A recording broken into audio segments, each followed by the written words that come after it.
Hey everyone, Andy Rafael from eTeknix.com, and in my typical fashion I'm going to say this video is going to be a little bit different because it really is. No script, no teleprompter, no nothing.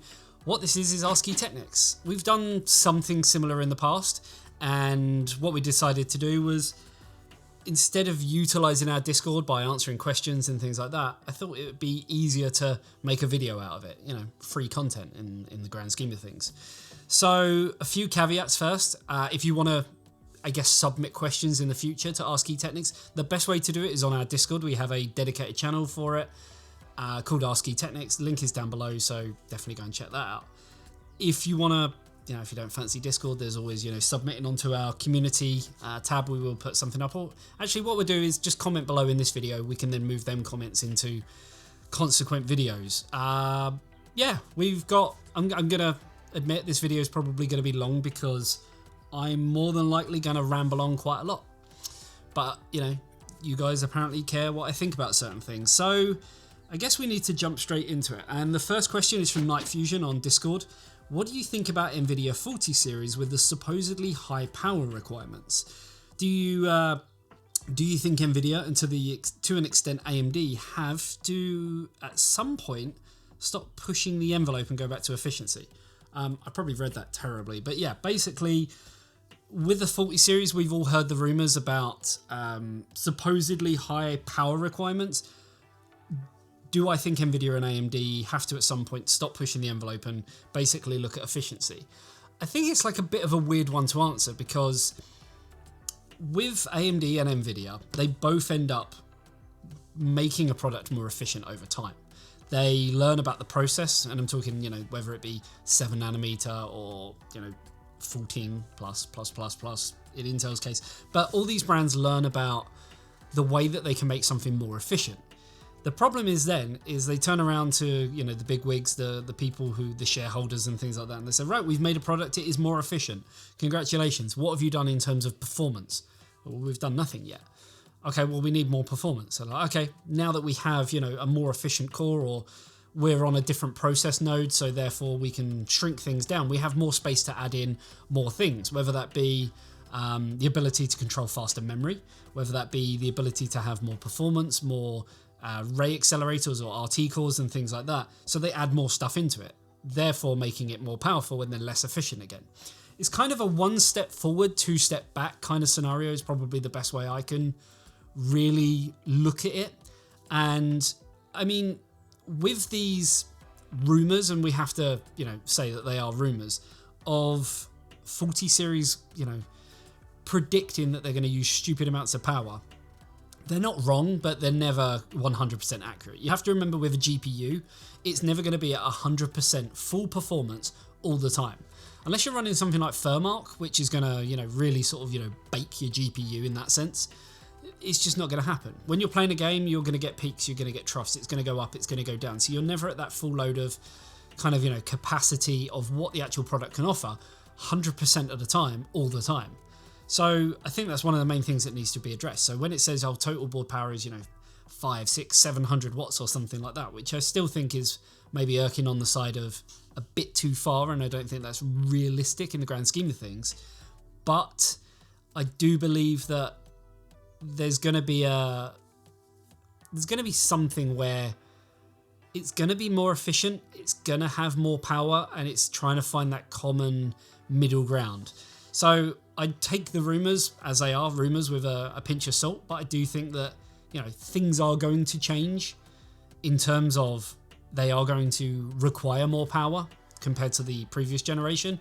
But I think what you may find is maybe the 4080 is going to be requiring the power of the 3090 Ti. So it's going to be, a little bit higher, but it's going to be equivalent to, like, the top spec card of that series is going to be kind of, the almost top spec card of that one in terms of power delivery.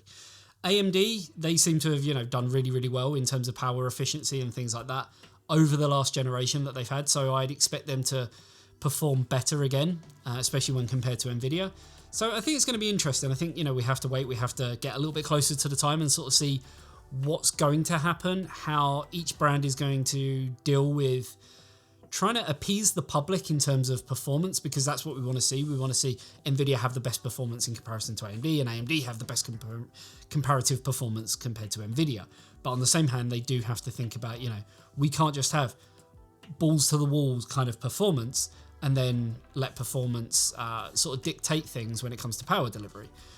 I'm pretty sure NVIDIA and AMD both could come out with something tomorrow that just blows the competition out the water, but then is going to come in like 300 watts more power, which, they have to get that happy medium, that happy balance. So that's my opinion on that. I think it's still too early to say where things are heading with that, but I honestly think that's the best way to look at it. We have a rough idea as to where things are going.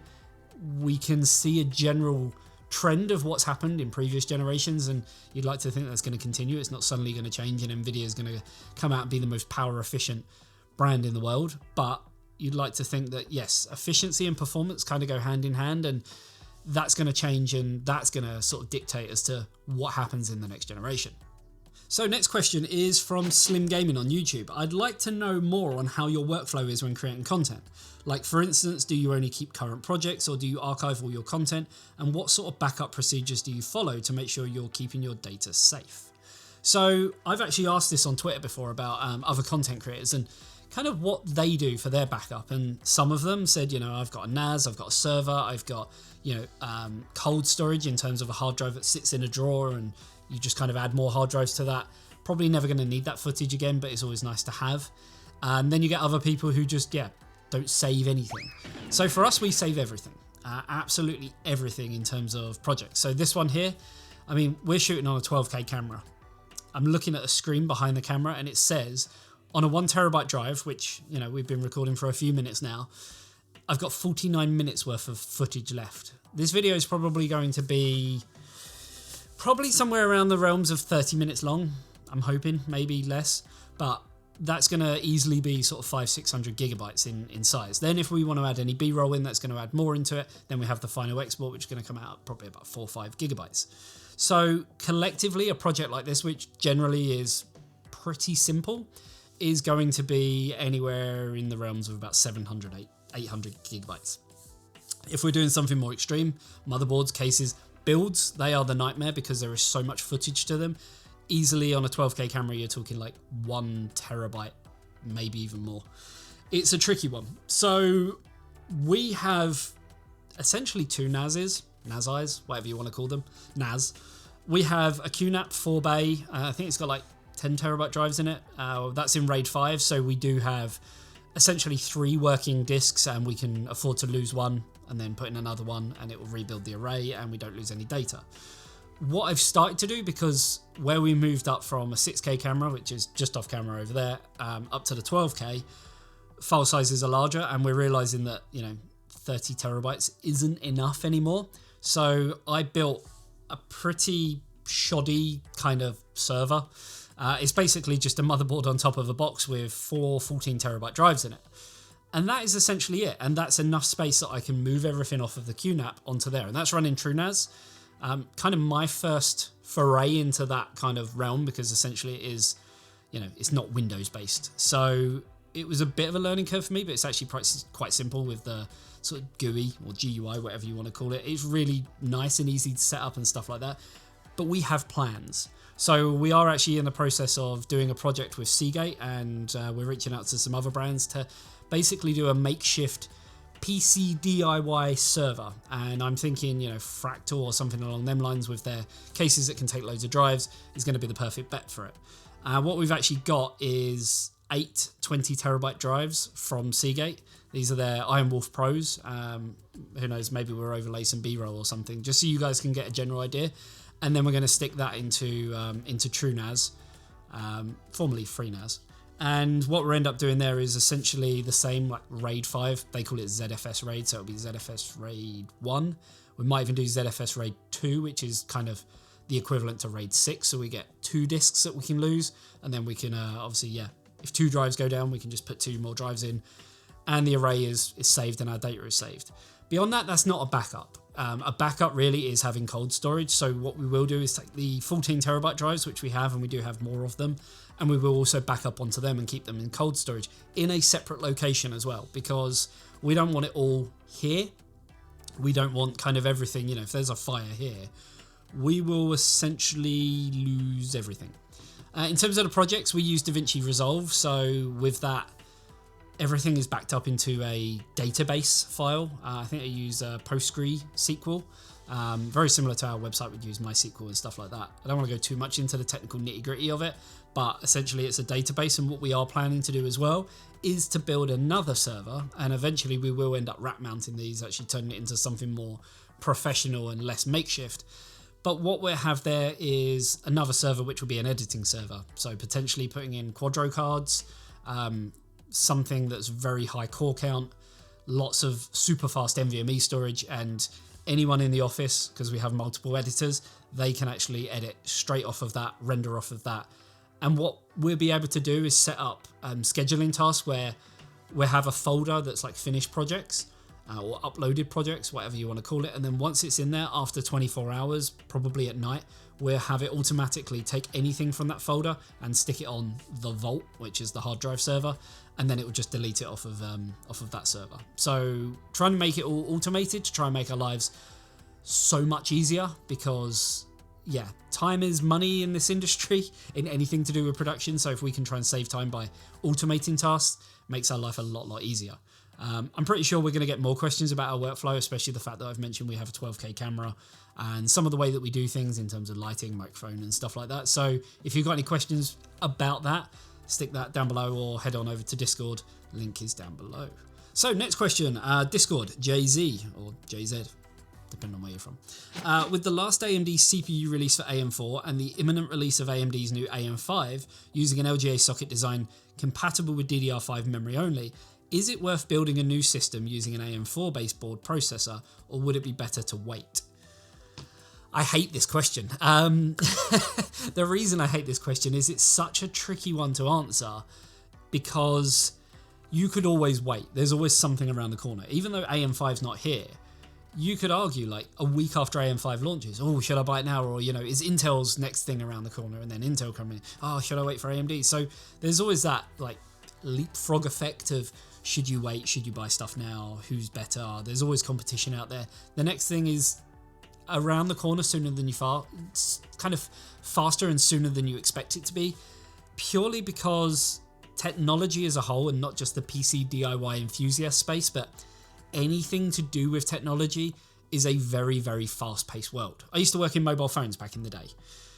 I've just realised I've now become my dad. Back in the day, at the ripe old age of 34.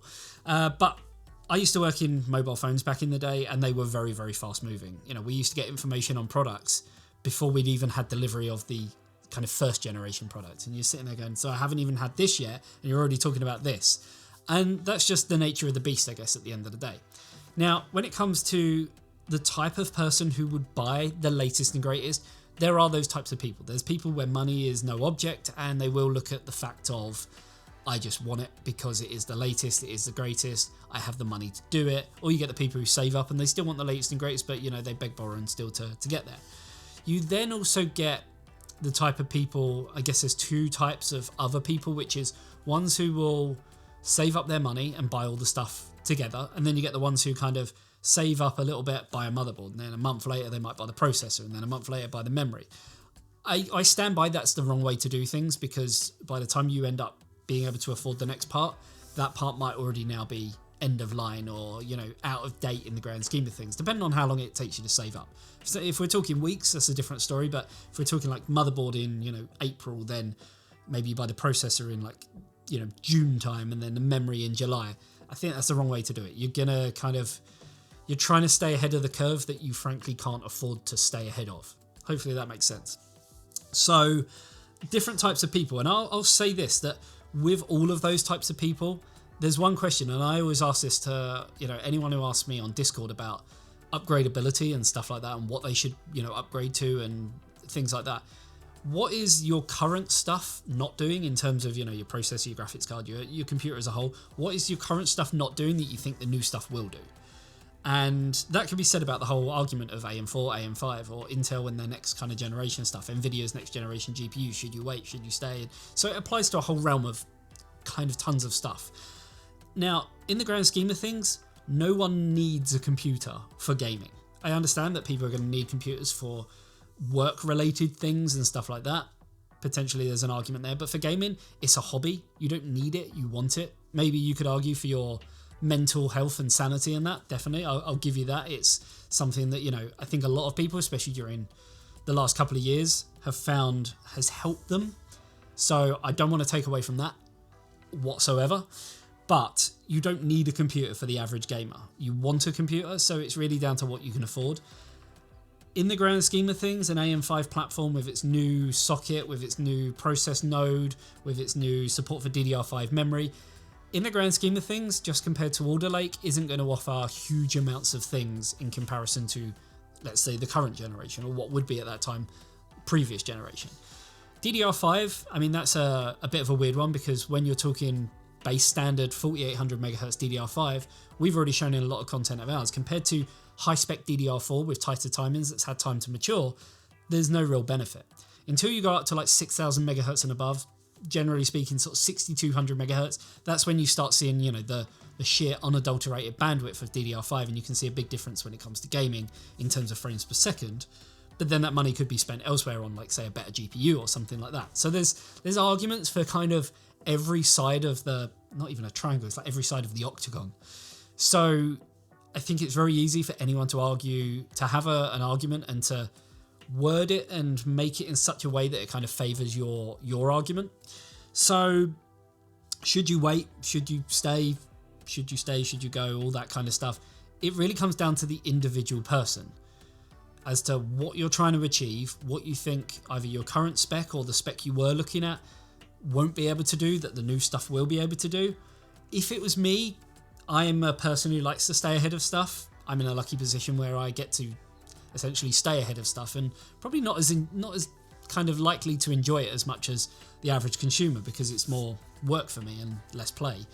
But if I was buying the stuff myself and not getting samples and having to do work on it and things like that, I probably wouldn't stay ahead of the curve. I'd be just behind that curve, waiting for it to mature, like DDR5 is maturing now, like Ryzen matured when it sort of got to, Zen Plus, original kind of Zen architecture was, we got to admit it, it was good, but it was trash in comparison to what we have available to us now. So hopefully that answers that one. Probably does, but probably doesn't, but I don't think there's a right answer for it. And that's kind of the beauty of it. The right answer is down to the individual themselves. So next question, again from Discord, Welshie. What goals do you have for the channel? Not subscriber count. What goals personally do you want from the channel? That's a really, really good question, because I guess it's very easy to say for a channel, you want the goals to be focused on, views, subscribers and things like that. Views are always nice. Subscribers, in the grand scheme of things, don't actually mean that much. The majority of YouTube channels, I'd probably say 100% of YouTube channels in this space, whether it be PC DIY enthusiast stuff or any type of channel, I guarantee you get more views from non-subscribers than they do from subscribers. It's just the nature of the beast and how the YouTube algorithm works and things like that. But views are very, very nice, because views equal more ads shown, which equals more money, which equals also we can go to brands and say, look, your videos did really well. They then give us more money for sponsored videos or pre-roll ad spots and things like that. So that kind of goes full circle when you're looking at views and what that actually means from a business point of view. From a personal point of view, I'd love to see us grow. I believe that we have very, very good content in terms of how we compare to others. I think that, we put in a lot more effort, and you're going to see a lot more changes in the next coming months about how we do things. Some of them things that we've been doing just recently with case testing methodology, which we hadn't done for quite some time in terms of actually testing temperatures and sort of airflow and things like that. We're putting more of a focus on the core side of things. So I guess motherboards, processors, graphics cards, and cases, the core things. You're not going to see keyboards, mice, and anything like that on the channel anymore. If you want to check that content out, we are still doing it, but over on the written side of things on eTeknix.com. Link down below. But on the video side, we're trying to sort of steer our lane very focused, and it's conversations that I've been having with other YouTubers who are doing very well in this kind of space right now. Just to name, like, a couple of people. There's Marcus, PC Centric. There's a couple of other guys, Aaron, Mr. Who's the Boss. There's Steve, Hardware Unboxed, who have kind of, you know, given me lots of information that I can take on board. And I think they're happy regardless if I use that information or don't use that information. They can say that they've done their bit to help a smaller creator, and I'm all for that as well. I help smaller creators as well, talking people with, you know, maybe 10,000 subs and things like that. Funny enough, Welshie, who put this story together, he's sort of, you know, a budding starting YouTuber and stuff, and I've given him some advice over time. So what I'd like to see personally is for us to get back to why I started eTeknix in the first place, which was getting into the nitty gritty, getting to do the more technical deep dive type stuff, which I know isn't going to appeal to everyone because not everyone has that level of knowledge. So we're still going to try and keep it as simple as possible when comparing data and talking about phases. It's one thing that we've started implementing is, you know, talking about phases and power stages, VRM, whatever you want to call them, on motherboards, and what they actually mean in terms of the controller and what they mean to the end user in terms of how many are for the vCore, how many's for the SoC, how many's for other things like VCC aux and stuff like that, or VCC IO.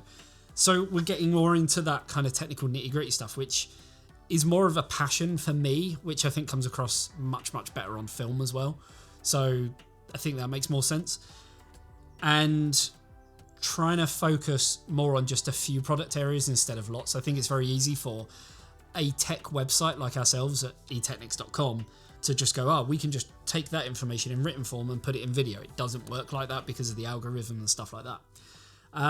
The other things I'd like to see, I guess, is just more of a community thing going on. I think it's, and I'm going to say this now that we're in like 60,000 subscribers and that, I still find it relatively easy to be a part of the community, especially on our Discord where a lot of these questions have come from. We have obviously our Patreon. You know, I won't try and sort of, you know, sell you that too much, but we have our Patreon, which one of the key things for that, especially during lockdown, we ended up starting having game nights, which were every 2 weeks on a Saturday, where we play CSGO, Minecraft, Among Us, You Don't Know Jack, or Jackbox TV, and all that sort of stuff. And all these kind of silly games, you know, Cards Against Humanity. And it was, I think it's so good for everyone's like mental health and stuff. And I love having that direct community aspect with, you know, the average folk. So there is that side of things, and I want to kind of keep that going. And I know it's easier said than done saying when we're at 1 to 5 million subscribers, you know, I'd love to still be able to do that, but I don't know whether my time will be taken up by other things. I'd like to think it's not, and I'm still going to be a part of the community, because I think there's so many YouTubers out there who distance themselves from the community, and I think people are crying out for that ability to talk to, you know, the community and the people who are at the forefront of it, whatever that means. So hopefully that answers that one. There's probably so much more I want, but I'm happy to take it each day as it comes. I mean, right now, what are we even on right now? Subscriber count wise, we are on 66,248. Now, a lot of people, I think, who would be on that number at the time of filming will go, I'm looking forward to like 100,000. I'm not. I'm looking forward to 67,000.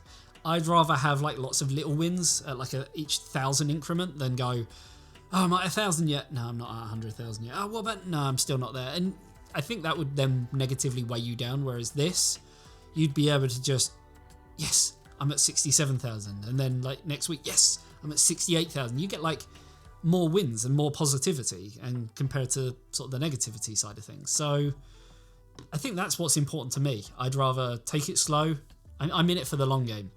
I don't believe in, you know, doing anything the wrong way. I believe in, you know, not the wrong way, not the right way, but doing it my way. And sometimes that might be the wrong way, sometimes that might be the right way.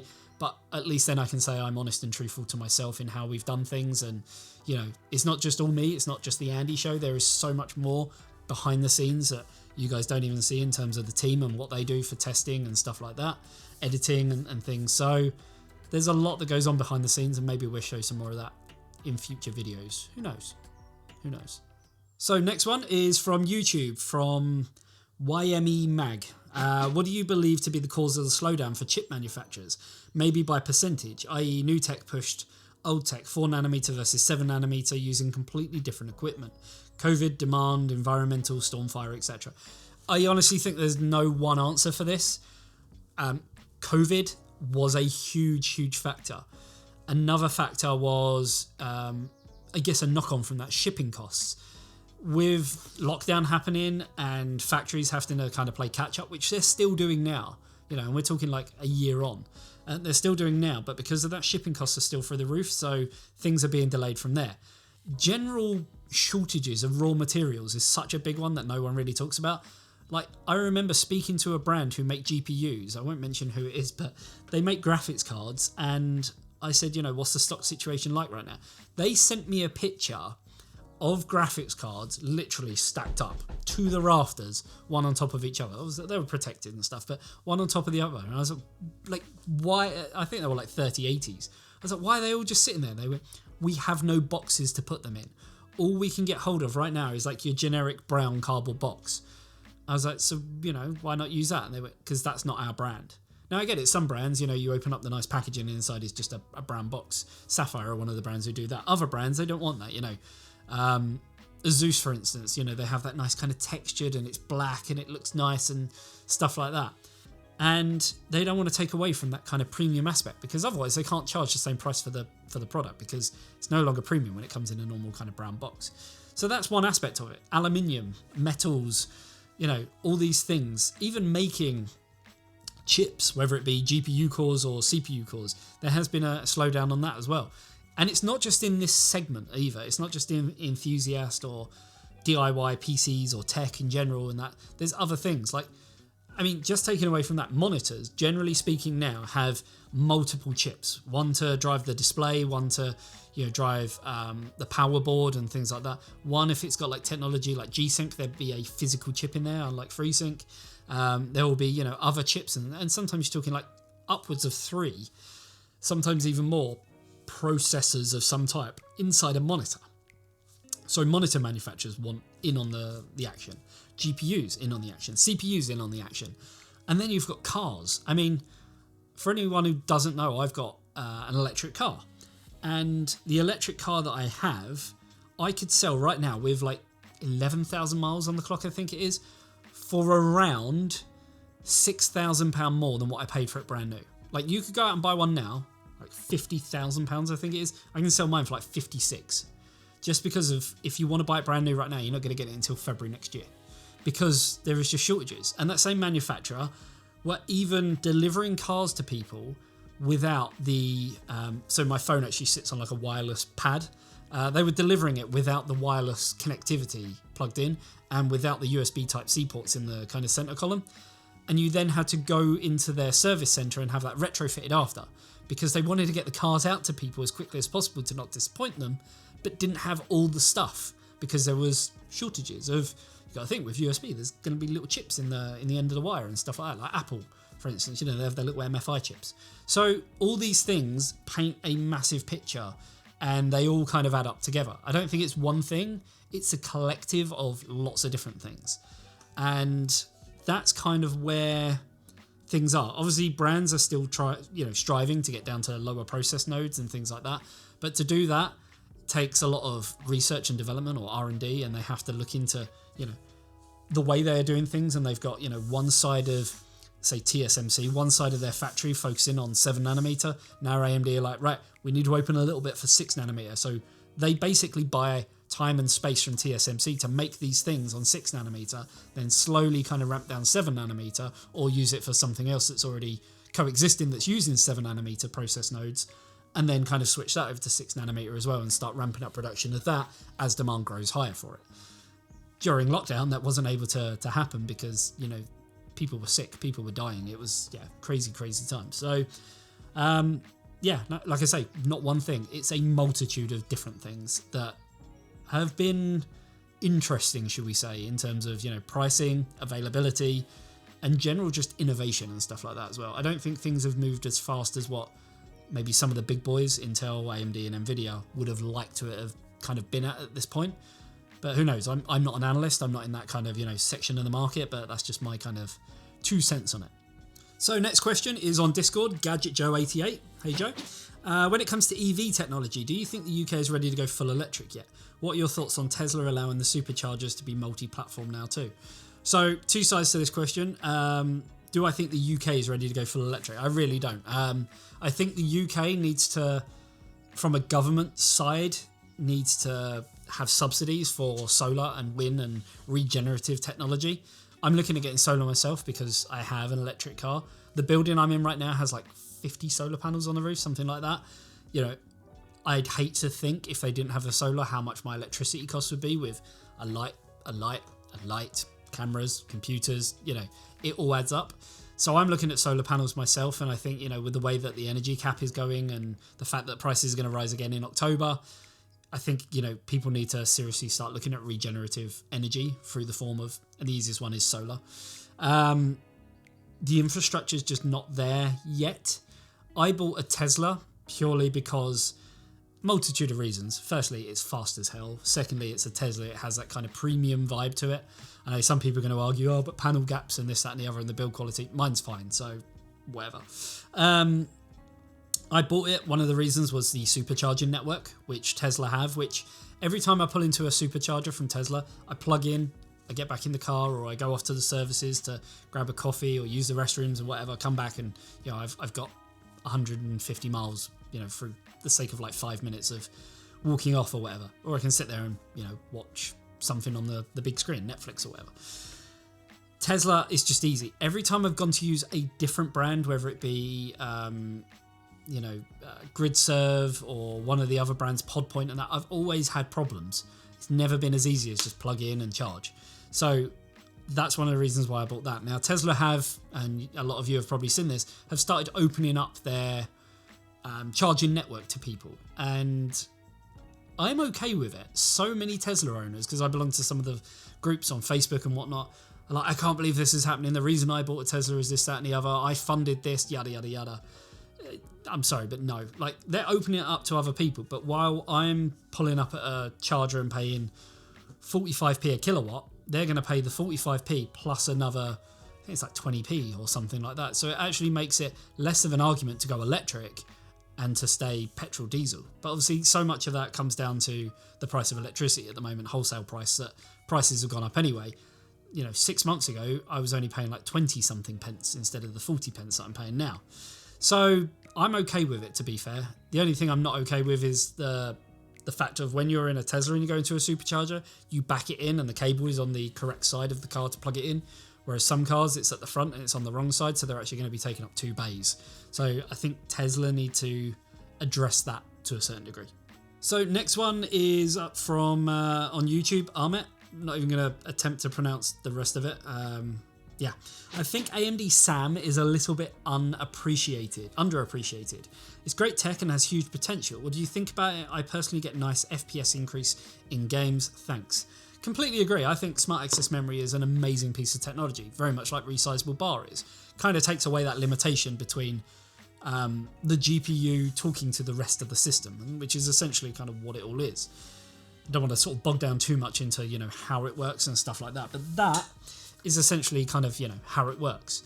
The only problem is the amount of titles that can harness the technology behind that at the moment is still quite thin. And I get it, it's the whole like chicken and the egg situation where I guess the technology has to come and the games have to come, but kind of at the same time. Now, I do think there's going to be a huge uplift in games that are developed with technologies in mind that can take advantage of the way that they are actually structured and the way that they work. And I think that's where resizable bar and smart access memory can come in and can utilize a lot of that. The problem that we've had in the past couple of years is so many games are just like remakes or they're using the same engine and stuff like that. And that's why I'm really excited about like Unreal Engine 5 and kind of what that's going to bring to the table. And I do think that we are going to see a huge uplift in smart access memory. And it's something that we've had discussions about in the office where at the moment for GPU content, we do not test with smart access memory or resizable bar enabled. But should we? And we're probably going to end up putting out a poll on Twitter. So if you don't follow us on Twitter, definitely have a look on there. We're we are putting out a lot of polls about kind of what you guys want and what you guys want to see, and we're trying to sort of, gear our content more towards the consumer and what you guys are actually after, as opposed to what we think you want to see. So hopefully that answers that one. It's going to take time, but it's going to happen, and it's going to be more widely adopted, and it wouldn't surprise me if it just becomes like a default thing. When you buy a motherboard, it's just enabled by standard now, as we move into kind of next generation and what that has to offer. So next one up is from YouTube again, from Blarnix. How about how you pair CPUs and GPUs? What pair type is the best? Radeon and Ryzen, Intel and Radeon, NVIDIA and Intel, etc. And how does RAM come into account in all of these? Also, what do you think your favourite piece of hardware of all time is? So I'll address the first thing. I'm guessing talking more about like content, about making content geared towards how different CPUs and different GPUs go together. Like you wouldn't pair an 11400F with a 3090 Ti. You wouldn't pair a 12900K with an RTX 3050. I think, yeah, there's obviously arguments there for bottlenecking and things like that, and generally it's the CPU that ends up bottlenecking or being bottlenecked by the GPU, because GPUs are infinitely more powerful when you're looking at the high end. So the problem is there's so many different combinations that we could make content saying, 12100 goes with this, and this nicely, but the 12400F also goes with, say, this and this. There's like some overlap, and then 12600K could go with this, and then Ryzen 5 5600X pairs with these cards really nicely, but then also as the Ryzen 7 comes in, it takes like these amount of cards. So I think it's very hard to, we'd never be able to cover all bases with it, so it's very, very hard to do. The best way we do that, I guess, is down to the video content that we do, where we do a PC build, and we always try and keep that as kind of a price-centric thing, the type of thing that someone with a $1,000 budget would go and buy, someone with £2,000 would go and buy, and that way we kind of like try to balance the system quite nicely. So that's probably the best way of that. The next part, what do you think your favourite piece of hardware of all time is? Put me on the spot. Yeah. I'm going to be honest. A-Bit, that's a brand you've not heard in a while. A-Bit NF7 2.0 is definitely one of, if not the, piece of hardware that, actually there's a couple. So that's going to be one of them. It basically changed the PC DIY enthusiast market. It was huge. Another one was the DFI LAN Party NF4. The NForce 4 chipset was sweet. Why are NVIDIA not making more chipsets? It was an amazing chipset for its time, way ahead of its time. And it was an amazing funky board that had like UV slots and stuff on it, and you could like put cold cathodes in it. I'm going back so long in time, but you could do all this stuff, and it just looked amazing. Other things, there was it the Cooler Master ATSC 101? Was it? The Black Widow case. It was like a Cooler Master Silverstone love child. It was amazing back in the day again. There's just so many products, and the funny thing is, so many of them are old. I think as time goes on, you appreciate technology more that you had 10 years ago compared to what you have now. 7970s, they were great cards. 7950s, I mined on them cards. It was unreal. I made a good amount of money in Bitcoin and Litecoin and Dogecoin. So I'm appreciative of that tech. Now, I'm having a look around the studio to sort of see things. I'll be honest, nothing makes me go wow in the same way, but in 10 years time, I think it will. Just like how I'm appreciative of these products that came out 15, 20 years ago, I think in 10 years time, I'll start appreciating the products of today. So I don't think it's fair for me to, I'm not saying, every product here is trash, don't buy any of it, can't stand any of it, it's not as good as, the products of yesteryear, but I just don't think I've had time to appreciate it yet, and that will come later on. Just like how I can appreciate the stuff from my childhood now. Same with films, right? How many times do you look at a movie and say, that's going to be a classic, or, oh yeah, that film that came out in 2021, classic, doesn't happen. Whereas your Back to the Futures, your Titanic, your Robocops, your Karate Kids, all films from the 80s, 90s and so forth, classics, absolute classics. Some people will argue Lord of the Rings and stuff like that, but even then, look at when they came out. It's getting to that point where they can be considered classic or favourites of all time. it's too early to tell right now what is my favourite tech of right now. Does that make sense? So next one up is on Discord, Matter. So Matt says, if you had to do a full PC build using only one brand, e.g. MSI, Gigabyte, Asus, etc., what brand would it be and why? I'm not answering that. I think it's very, very easy for me to annoy a brand. I love MSI products. I love Gigabyte products. I love Asus products. You'll probably notice with a lot of our content, especially if you view it on eTeknix.com, where we have a whole page dedicated for how we test, we use a combination of stuff. Our motherboard test rig right now has an RTX 3080 Gigabyte gaming OC. Our GPU test bench uses an Asus Crosshair 8 Dark Hero motherboard. I use MSI products as much as I physically can.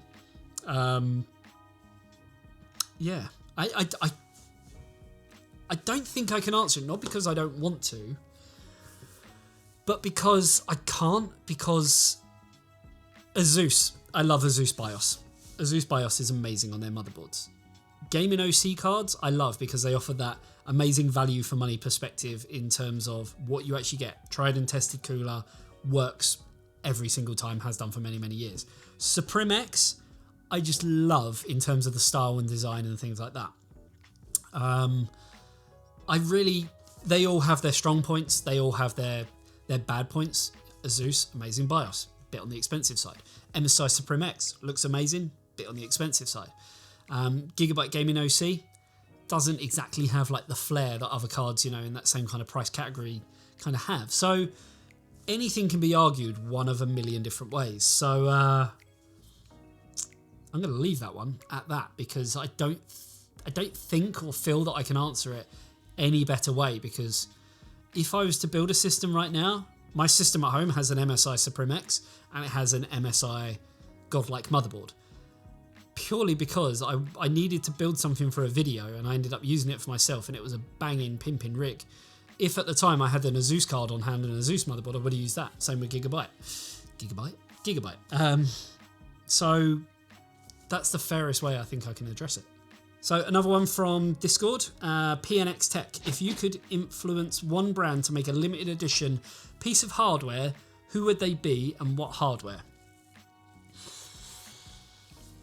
So that's a tricky one. I don't think I can put it down to one. I'd say I always like it when NVIDIA and AMD both do like limited edition graphics cards. Like AMD did the 50th year anniversary thing. It looked cool. It had Lisa Su's signature on it and stuff like that. It was interesting. It was, it gets people talking. And I think that's the important thing. When you've got tech that wows and makes people go, what is that? And you kind of have a bit of a story. It's the same with my electric car. I get stopped all the time and, oh yeah, what's it like? Oh, this, that and the other. And people are interested because it's something new. So there is that side of it. Same with cases, small form factor. I've not seen that. What is that? It looks so interesting and something that gets people talking. Cases, I don't think you can, limited edition cases. I don't really feel like there's much of a market for it. The cost, Cooler Master had like the Black series or Black edition cases back in the day. They were great, limited run, but I think, it ends up costing so much in tooling for a limited run. InWin have always done it, which is quite cool. With some of their crazy cases. So I think cases are probably one of the easiest to do if you've got something different that breaks the mold, and instead of being square or rectangular, it's like round, or it's got this or it's got that. That's an easy way to do it. GPUs, processors, obviously we see them time and time again with anniversary editions or KF or KS SKUs or gold edition or this, that and the other. So there is that. Coolers, I don't think we really see it. I'd probably reserve it to that. I think cases is probably the easiest to do.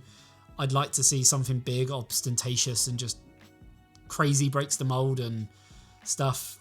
Maybe I'll talk about that a little bit more in a later video, because I've got my own ideas with it, but never ever going to happen. So another question from Jay-Z from Discord. What do you think about the Framework laptop? They've just announced a 12th gen Intel model and allows you to upgrade the CPU mainboard in the older model.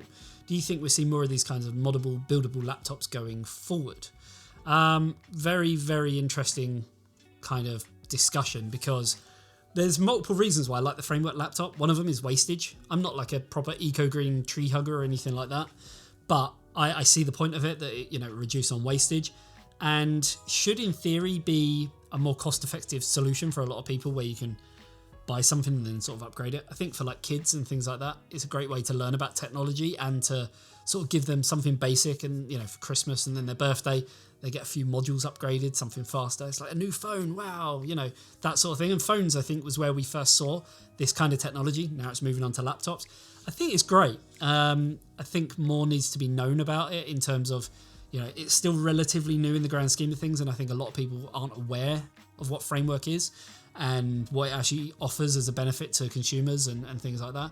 But I think, as more brands maybe adopt the same kind of technology, it could then bring price down, become more competitive, and just become a better solution for potentially even repurposing hardware. If you've got something that's got a PCB that, things can be taken off and new things resoldered on, so you're not having to pay for the cost of the PCB again.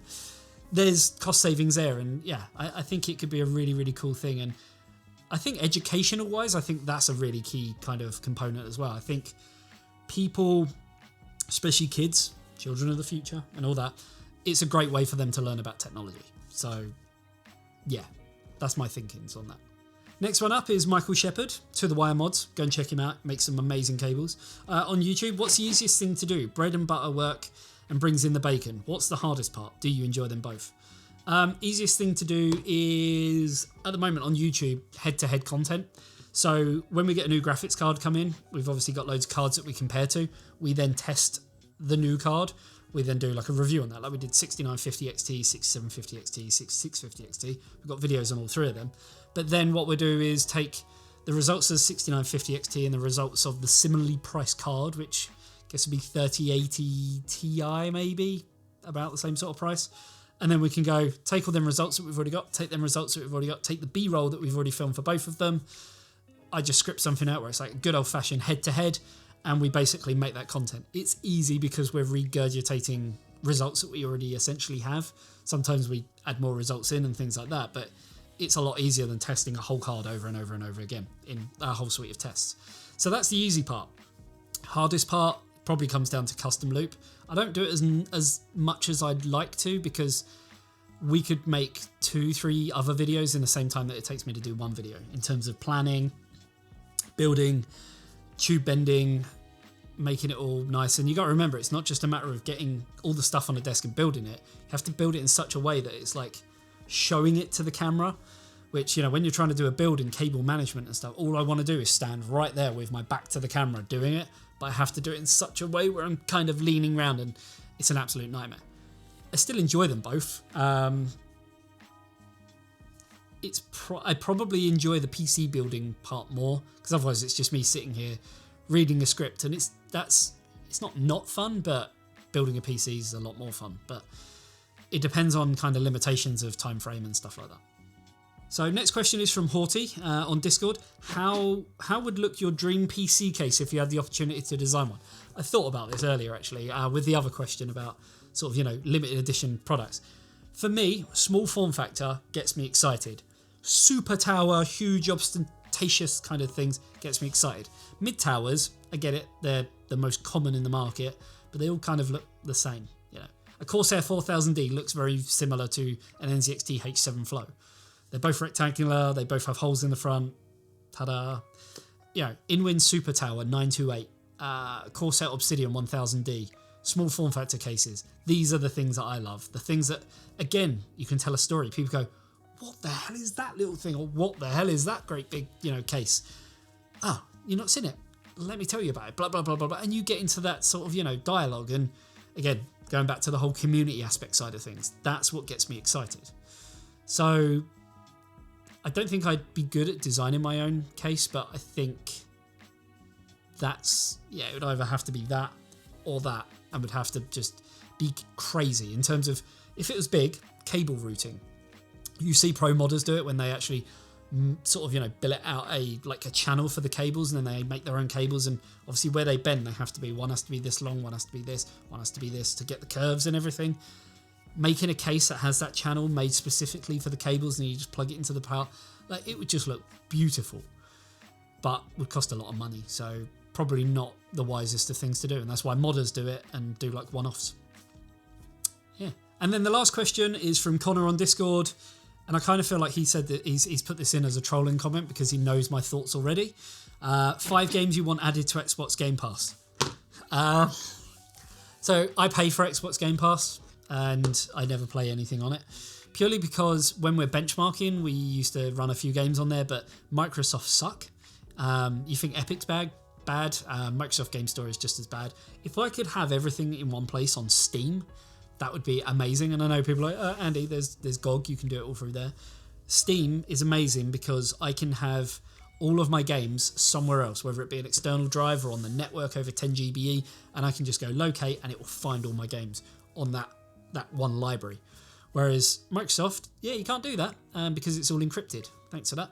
Epic, you have to install the game, pause it, close, drag the files over into the folder that it was downloading them in, load it back up, and then it finds the file. It's just hassle. I get it. The average gamer doesn't have to worry about that. But for me as a, benchmarker, someone who does benchmarking, it's just an absolute ball ache, especially when we have to build a system and then I have to transfer all the games to it. Whereas on Steam, I can just go point to server, bing, bing, bing, bing, bing, done. So Xbox Game Pass, in my opinion, needs to change dramatically if Microsoft want to stay ahead, because Steam is just the easier one to use, in my opinion. And I think Xbox, or Microsoft in general, buying out all these companies and stuff like that, they are trying to become essentially the Netflix of gaming, but they've just got a little bit of a way to go with it. So hopefully that answers that. But I think Connor already knew my answer for that anyway, so there is that. And there you have it. That is the end of this episode of Ask eTeknix. Hopefully, it's not too long. I think it is. I think it's like 40 minutes long. I've got 3 minutes worth of footage left on this 1 terabyte drive. So that kind of says everything you need to know. We will do more of these. If you want to be featured in an episode of Ask eTeknix, put your comments down below or head on over to our Discord. Link is also down below, and yeah, go on there. I think for the most part, most of the people on our Discord who've put in questions are patrons. So if you want to support us through that, you can. Patreon.com/eTeknix. Again, link is down below. Supports us like you wouldn't believe and allows us to make stupid content like this where I ramble on for 40 odd minutes at a time. My editors are going to love editing this video because it's going to take them so long to do. But there you have it. I think there's a lot of new technology coming out, and I think there's a lot of questions to be asked. I think there's a lot of questions to be answered. Is yours going to be one of them? Hopefully it is. And hopefully you enjoyed this video. If you did, a like on this video and a sub to the channel would be absolutely amazing. And I'll see you in the next one. See you later, guys. Bye-bye. And Connor, the salute, just for you.